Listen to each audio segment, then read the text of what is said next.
En bas de ce classement, je vous propose le direct to vidéo / téléfilm The Sandman, l'homme de sable, réalisé par Turi Meyer.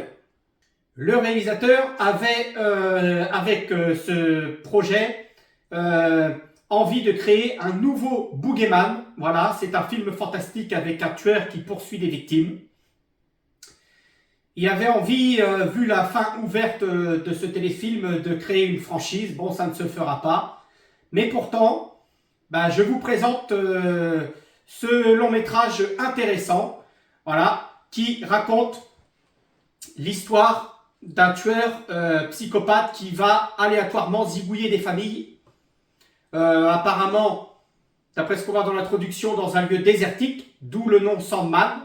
Il y a du sable tout autour des villes.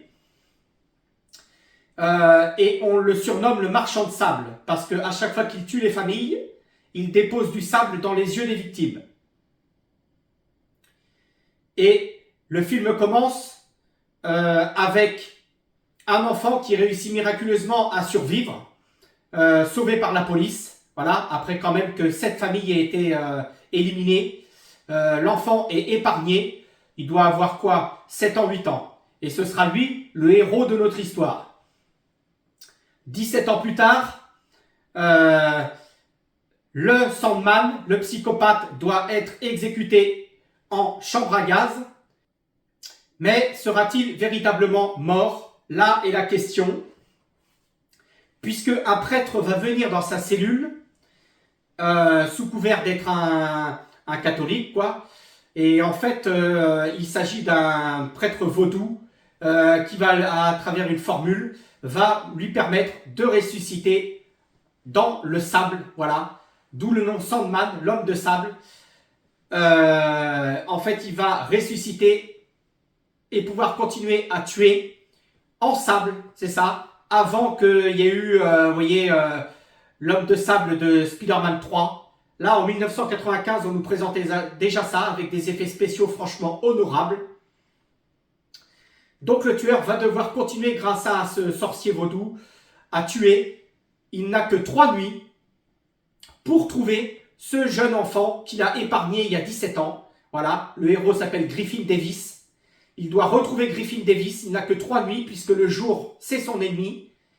Il a 3 nuits pour pouvoir éliminer Griffin, de façon à pouvoir rester ressuscité. Alors, si vous tapez Sandman dans les sites spécialisés support physique, vous ne trouverez pas. Voilà, vous ne trouverez pas ce film. Si vous tapez Sandman, vous allez avoir chez DVD-FR soit la série télé The Sandman, voilà, l'espèce de spin-off déguisé de la série Lucifer, sauf que Lucifer, c'est une femme. Le wokisme est passé par là. Ou alors, vous allez trouver, si vous tapez L'homme de sable, vous allez trouver un reportage de 2013 d'un réalisateur français. Si vous tapez Le marchand de sable, vous allez trouver un dessin animé de... Bref, The Sandman, l'homme de sable, tel que c'est marqué sur cette jaquette, en France, vous ne trouverez pas. Si vous allez sur Blu-ray.com, le site américain, vous ne trouverez pas non plus. Uniquement la série télé The Sandman, que je vous disais. Et pour cause, puisqu'en fait, au final, quand vous lancez le film, vous lancez le DVD, dès le menu, ou même si vous regardez en bas, dans les tout petits crédits, en dessous, en bas de la jaquette, vous verrez qu'en fait, le film s'appelle Sleep Stalker. Voilà. Donc, mauvais point déjà pour la jaquette française. Pourquoi avoir voulu changer le nom? Sleep Stalker, c'est très bien.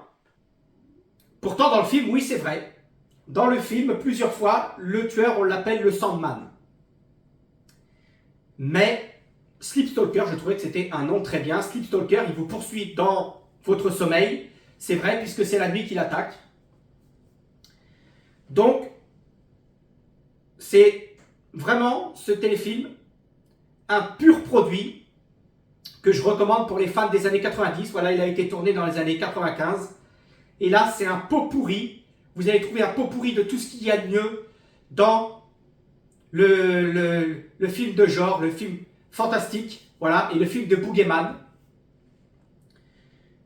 Déjà, la façon dont c'est filmé, le réalisateur filme beaucoup, donc en fin de soirée ou en nuit, comme je disais. Il aime bien filmer le désertique, sans trop de public, ce qui donne un côté un peu abandonné au film.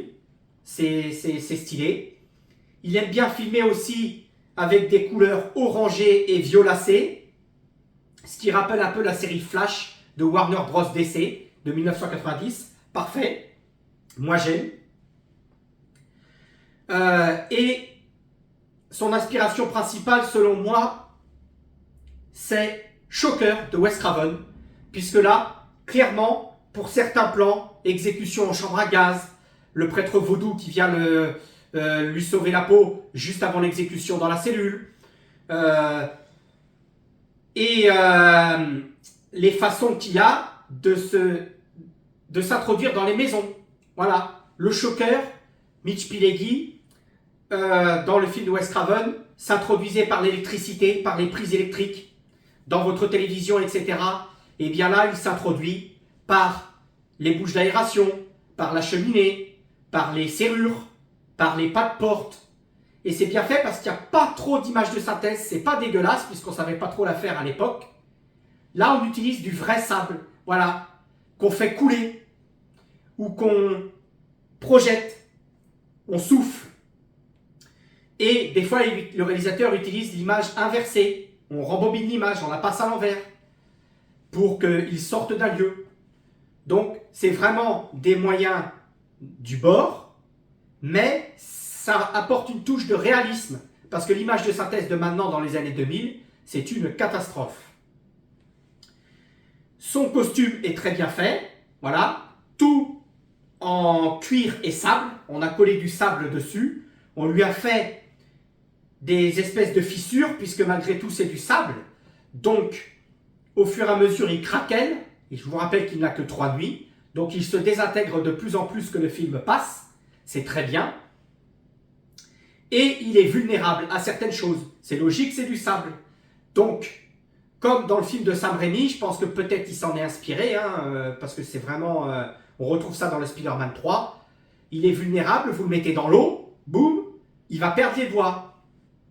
Vous le mettez face à de la chaleur, il va se transformer en verre. Très très bien, très très bien. Ça c'était vraiment, je pense que ça a servi d'inspiration à Sam Raimi dans Spider-Man 3. Mais également, notez que le réalisateur ici s'est inspiré de Sam Raimi, donc la boucle est bouclée, puisque sur certains plans, vous retrouvez un peu l'inspiration Darkman. Alors, technique. Question image, bon, je vais mettre la moyenne. Je vais mettre 2,5 sur 5 à ce film. Ça se regarde, c'est pas du VHS RIP, c'est pas dégueulasse, c'est pas flou, mais malheureusement c'est criblé de taches en tout genre. Des taches noires, des poils, des cheveux blancs, des taches blanches, il y en a partout à l'écran. Ça fourmille, c'est dommage. Ce film mériterait une remasterisation. Pour ce point-là, je ne peux pas lui donner plus de la moyenne. Question son. Je vais donner la moyenne aussi. Allez, je vais être gentil. Il n'y a pas de piste VO déjà, c'est que de la VF. Et c'est du stéréo. Voilà, une fois de plus, il n'y a pas de 5.1. Bon, c'est du petit éditeur. Hein. Je dirais que c'est opening, a priori, pour l'époque. Donc, ça s'écoute très bien. Il n'y a pas d'effet vinyle, il n'y a pas de craquement. C'est clair, les dialogues sont clairs, mais tous sur l'avant. Voilà. Et enfin, question bonus, 0. 0, je ne vais pas donner de points puisque vous avez juste une bande-annonce. Alors, le pire, c'est que la bande-annonce est de meilleure qualité que le film. La bande-annonce a été remasterisée. Sur YouTube, vous la trouverez de moins bonne qualité que dans ce DVD. Mais voilà, elle est en VO seulement. Voilà. Donc, c'est du DVD, tout ce qu'il y a de plus basique que ce Sandman. Mais c'est un film vraiment sympathique à voir. dans la façon dont c'est filmé, dans les costumes. Clairement, les costumes et les coiffures, c'est les années 90, avec un petit béret, avec un espèce de... Le héros, il a un espèce de tenue en cuir là qu'il porte avec des épaulettes. La fille qui est avec lui, c'est une rousse avec une coupe au carré. Là, on est typiquement dans les années 90, là, avec Lois Lane, voilà, dans Lois et Clark, voilà. C'est typiquement ça. Vous avez des clichés avec le méchant gang mexicain, voilà. Et ce film, c'est aussi un pot pourri de tout ce qui se fait de mieux, je vous ai dit. Donc la patte principale, je vous ai dit que c'était du choker. Mais étant donné que vous avez aussi le thème sous-jacent du vaudou, vous avez une inspiration de Chucky, vous avez du choker comme j'ai dit, vous avez du Candyman 3, vous avez du Maniac Cop 3, vous avez aussi, puisque le méchant peut se faufiler de façon malsaine, que vous êtes à l'abri nulle part dans votre maison, vous avez aussi une inspiration X-Files, clairement. Vous pensiez à Tooms dans la première saison, qui pouvait se faufiler dans les grilles d'aération, etc. C'est ça. Vous êtes à l'abri nulle part, à moins de devoir tout mettre à l'abri, fermer les ventilations, tout scotcher, la moindre fissure, tout. Vous êtes à l'abri nulle part, le Sandman peut vous attraper partout. Les morts de tous les amis du protagoniste sont plutôt bien faits. Vous avez une femme qui va se noyer dans du sable. Son lit se transforme littéralement en sable. Donc vous voyez le niveau qui monte jusqu'à ce qu'elle soit recouverte et qu'elle étouffe. Vous avez un autre homme, il se transforme, le Sandman se transforme en toupie, en tempête de sable. Et il se met à tourner autour de la victime. Et hop, quand il s'en va, boum, le corps tombe et toute la peau est bouffée. Il a été littéralement écorché vif. Vous voyez plus que les veines saillantes. Pour une production de cette époque-là, de 1995, avec le petit budget que c'est, franchement, je vous le recommande. Sandman, c'est une grande réussite. Et la fin ouverte, comme j'ai dit en introduction, vous pouvez penser que quelqu'un se lancerait dans une suite. Et c'est vraiment dommage que ça n'ait pas eu lieu.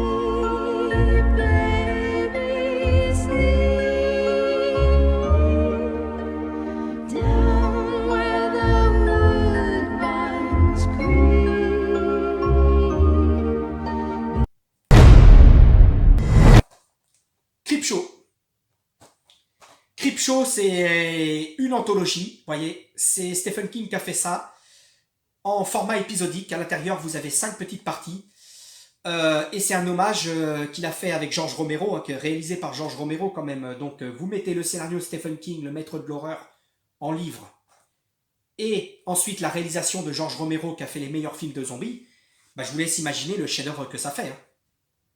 Creepshow, c'est magnifique, c'est un hommage aux EC Comics, voilà, des années 50. Bah, les EC Comics, c'est quoi? C'est les contes de la crypte, voilà. Bah, vous retrouvez cet esprit-là.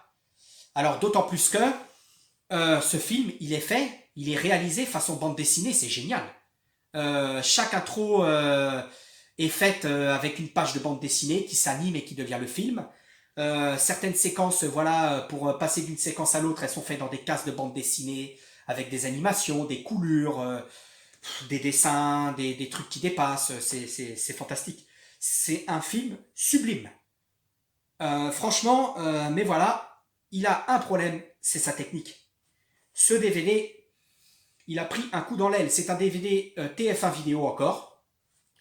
Et ça tient pas bon. Alors, notation, image. Je vais donner 3 sur 5 et encore je suis généreux. C'est pas du VHS RIP, mais on n'en est pas loin. Avec plein de taches de rayures, tout ce que vous voulez, de vieillissement d'image, non retouché, brut. Question son, alors là, 1 sur 5. 1 sur 5. C'est du mono déjà d'une part, je déteste le mono, vous le savez très bien. Et en plus de ça, c'est du vinyle. Alors là, c'est du mono qui craque. Vous entendez tous les craquements comme si vous sortiez un disque 33 tours. Donc ça, ce n'est juste pas possible, pas acceptable. La technique, c'est mauvais. Les bonus, notation, 2 sur 5. Vous apprenez des trucs, mais c'est des textes qui défilent que vous devez lire. Alors là, c'est vraiment le Moyen-Âge du bonus. Pas d'interview, vous lisez. Non, ça, c'est juste pas possible. Et Creepshow, ça a été réédité aux États-Unis en remasterisation 4K. Voilà, vous n'avez plus de tâche. Son DTS HD Master 5.1, tout ce que vous voulez. Le top du top ultime, encore une fois, c'est qui l'a. C'est les États-Unis. Et nous, on doit se contenter de ça. Voilà. Pas de version française de Creepshow. À l'heure actuelle, pourtant, ESC Édition réédite tout. Creepshow 2, ils l'ont réédité. Je l'ai acheté. Ça passe. Creepshow, la série télé, qui est très bonne, je vous la recommande. Alors là, c'est magnifique. La série télé, déjà 3 saisons, si j'ai bonne mémoire.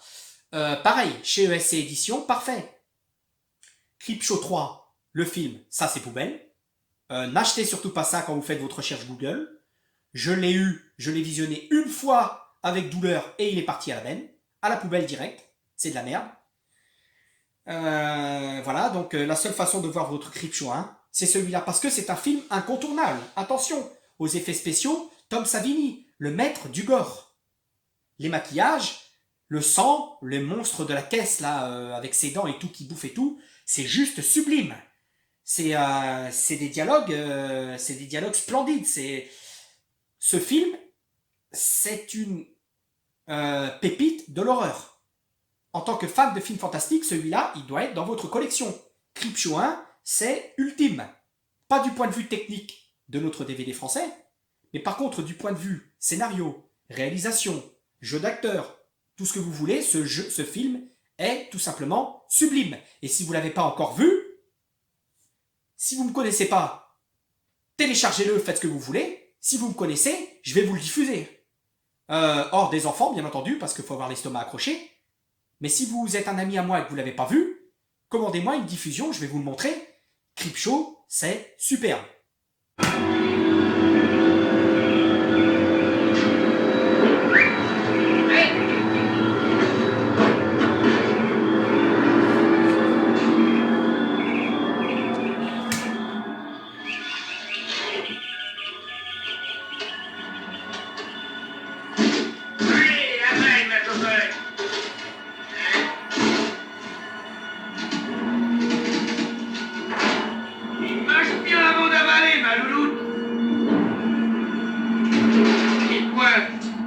Dessinée. Ouais.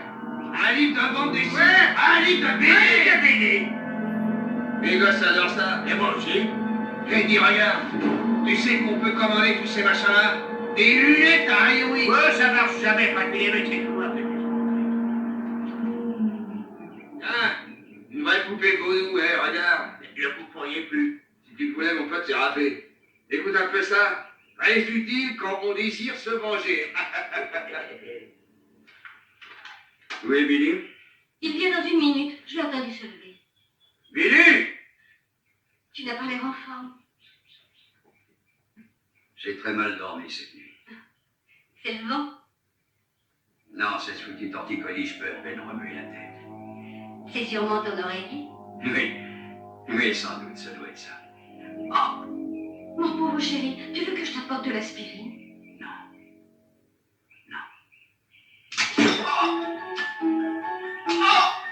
Ça te prendra à jeter mes livres à la poubelle. On est prêt pour un autre coup d'évit.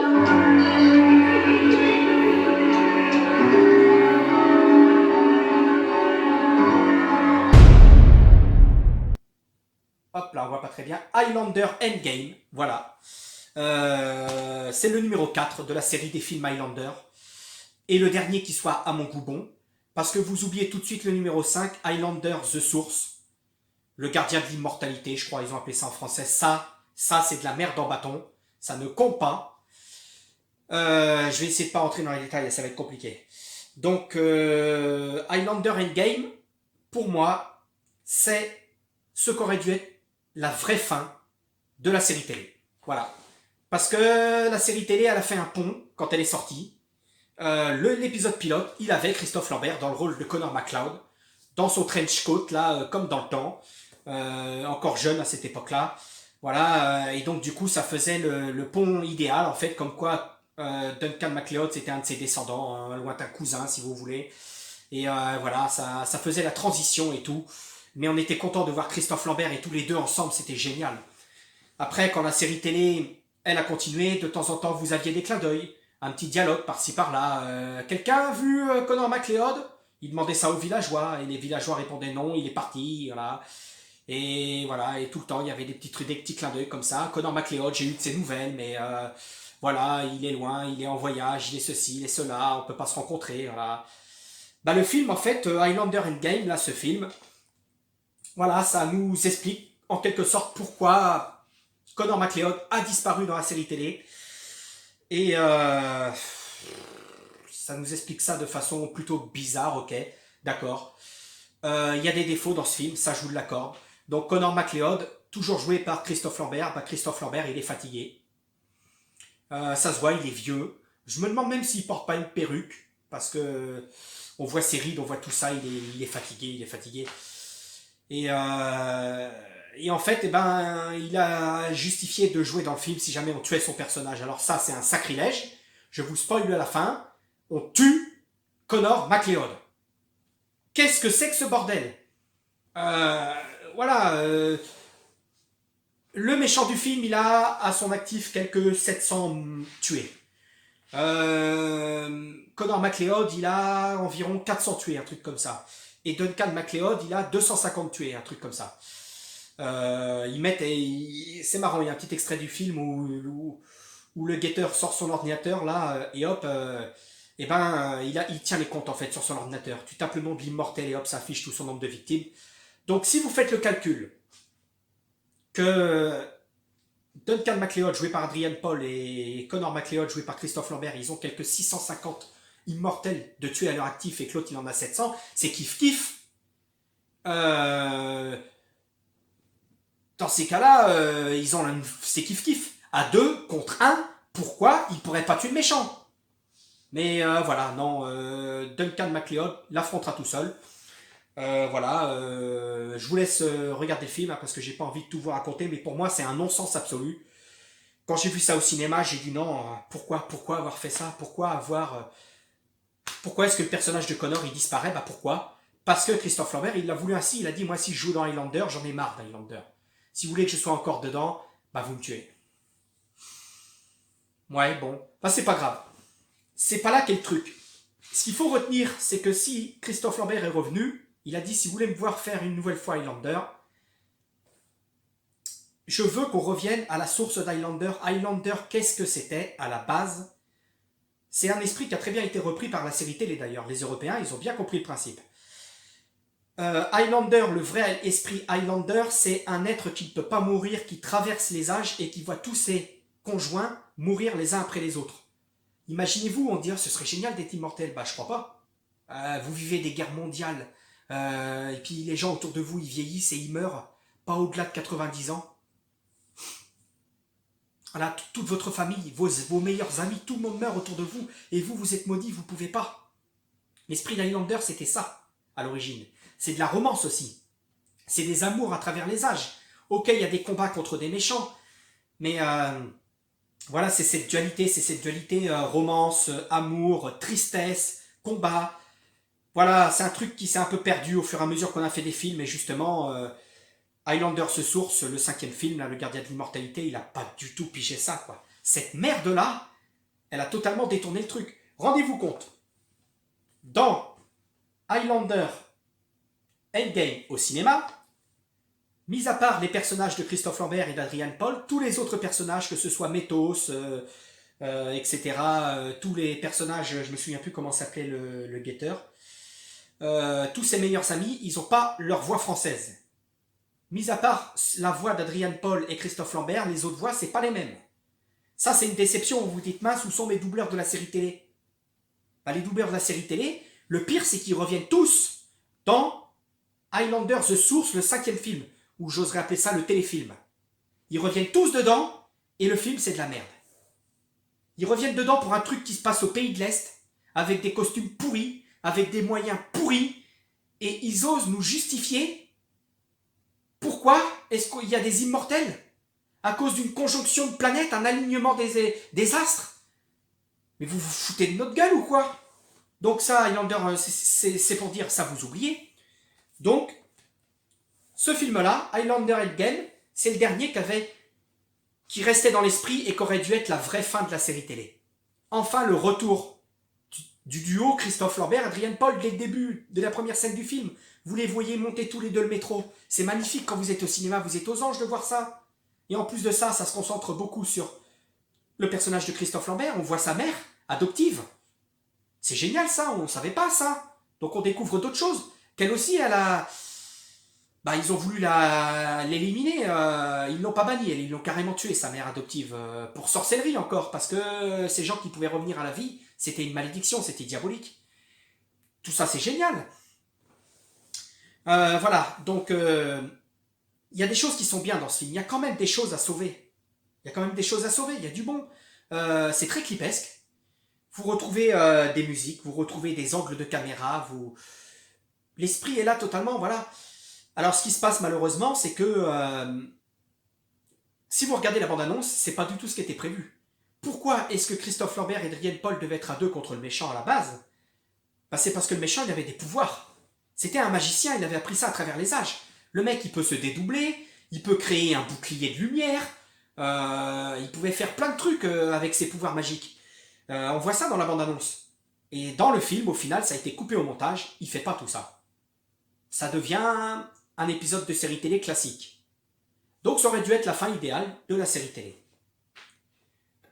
Quand la série télé se finit, pas de secret, hein, je peux vous le spoiler parce que vous avez vu. C'est une série des années 90, il y a 6 saisons, me dites pas que vous l'avez pas vu. Bah, ça se finit sur un épisode en 2 parties, sobrement intitulé « Être et ne pas être ». Mais voilà, qu'est-ce qu'ils se disent comme scénario? Comment on finit la série télé? Par une espèce de conte de Noël encore, comme on en a vu dans toutes les séries télé. Voilà, c'est un ange gardien qui vient voir Adrian Paul et qui lui dit ah, t'es mort, voilà, bah, qu'est-ce qui se serait passé si t'étais pas là, quoi. On va te montrer que sont devenus tes amis et tout, machin.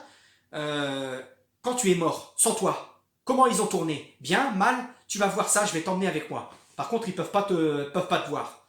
Mais ça, c'est un truc, je crois, façon les Trois Stooges, je crois. C'est un conte de Noël, ça. Ça a été vu je ne sais combien de fois. Elle est où l'innovation là-dedans?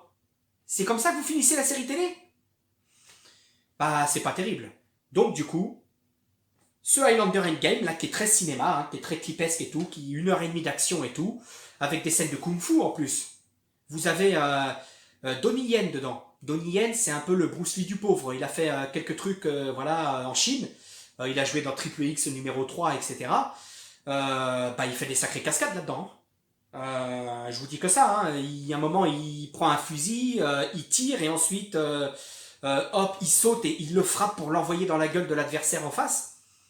Voilà, il fait de ces cascades là. Voilà, vous avez même des scènes de kung-fu comme ça, des scènes de combat qui sont pas mal du tout. C'est un film, pour moi, il n'est pas si mauvais que ça. Il a été balancé dans le site Nanarland, si j'ai bonne mémoire. Nanarland, c'est vraiment le truc qui dégomme je ne sais combien de films que j'ai dans ma collection. Ça a été critiqué et moi je l'ai, moi. Et moi je kiffe ce film. Moi je vous recommande Highlander Endgame. C'est génial. Alors passez au-delà de ça et voyez dans l'esprit Highlander. Et pour ça, l'esprit Highlander que je vous racontais, la romance et tout machin, la tristesse, je vais vous mettre tout de suite un extrait. Voici tout de suite un extrait de Highlander Endgame, la meilleure scène du film. Tu sais que comme nous, qui était une immortelle, j'ai ressenti quelque chose le jour où je l'ai rencontré. Mais je n'étais pas sûr. Tu le sais maintenant. Et tu sais aussi que comme la nôtre, son immortalité ne peut lui être révélée que par le choc d'une mort violente.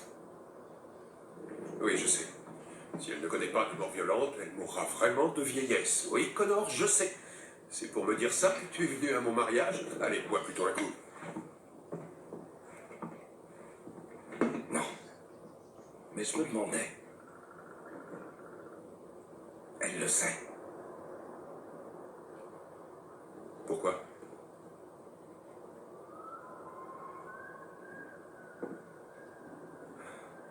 Plusieurs années après mon mariage, un soir, j'ai trouvé Heather devant notre maison. D'une main, elle tenait un couteau, de l'autre, ses cheveux. Quand je lui ai demandé pourquoi elle avait fait une chose pareille, elle m'a répondu que c'était la seule part d'elle-même qui ne vieillirait jamais. Que seuls ses cheveux resteraient tels qu'ils étaient lorsque j'étais tombé amoureux d'elle. Et que c'était ce qu'elle voulait que je garde en mémoire.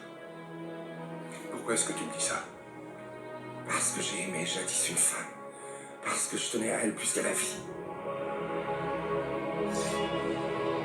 Et qu'elle est morte.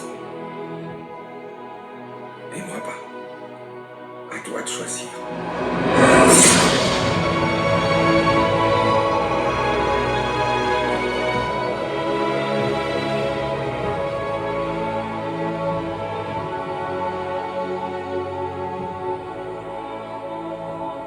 Mais qu'est-ce que tu voudrais que je lui dise?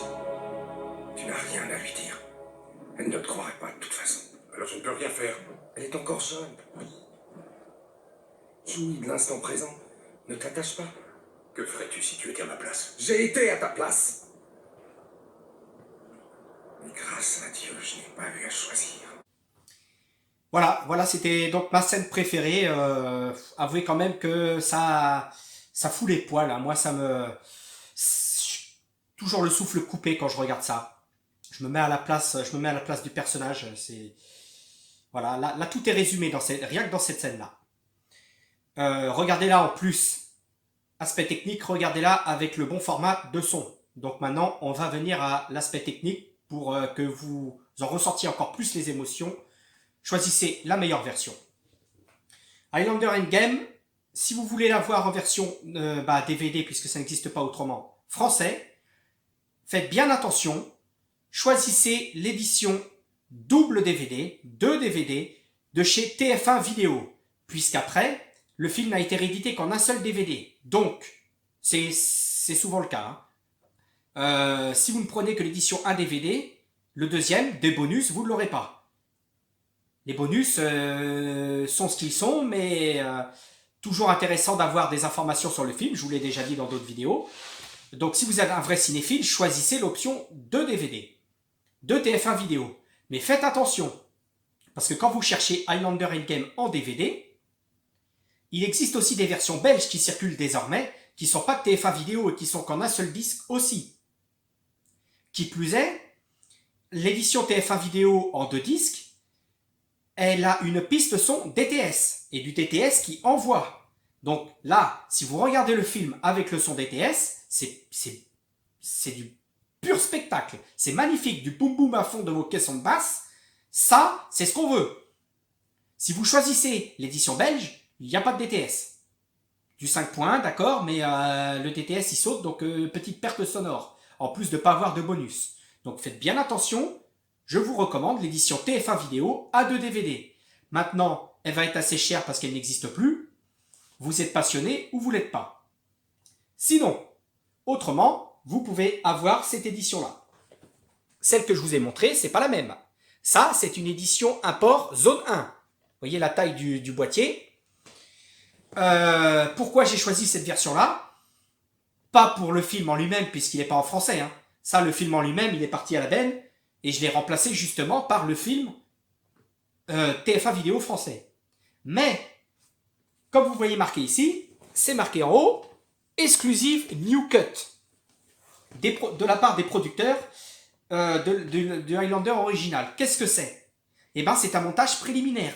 Vous avez en bonus un montage différent du film, brut, hein. C'est-à-dire que vous voyez tous les timecodes qui s'affichent en dessous, etc., des effets spéciaux qui n'ont pas été finalisés, etc. Cependant, ça a le mérite de totalement dispatcher les scènes différemment. en plus d'en avoir quelques-unes qui sont inédites. Donc, le fait de modifier toute la chronologie du film, d'inverser certaines scènes, vous avez l'impression de regarder un tout autre film. Ça, c'est intéressant. Donc, si vous êtes comme moi un pur fan d'Highlander, pur et dur, vous faites un mélange des deux. Parce que vous savez que j'aime faire ça, moi, des mélanges des deux. Vous prenez cette version-là, pour son édition brute de montage préliminaire, inédit, plus vous y ajoutez la version française et les bonus de l'édition TF1 vidéo. Et là, vous avez le meilleur des deux mondes. Alors, test à l'ancienne, notation. Note sur 5.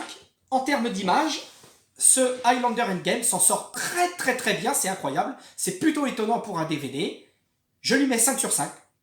Ah oui, carrément, je lui mets 5 sur 5. Si vous le regardez sur un grand écran comme le mien, à 2 mètres de diagonale, vous n'avez pas de pixelisation abusive, etc. La compression du film a été très bien réussie, c'est de la super qualité. On n'est pas en HD, mais on n'en est pas loin.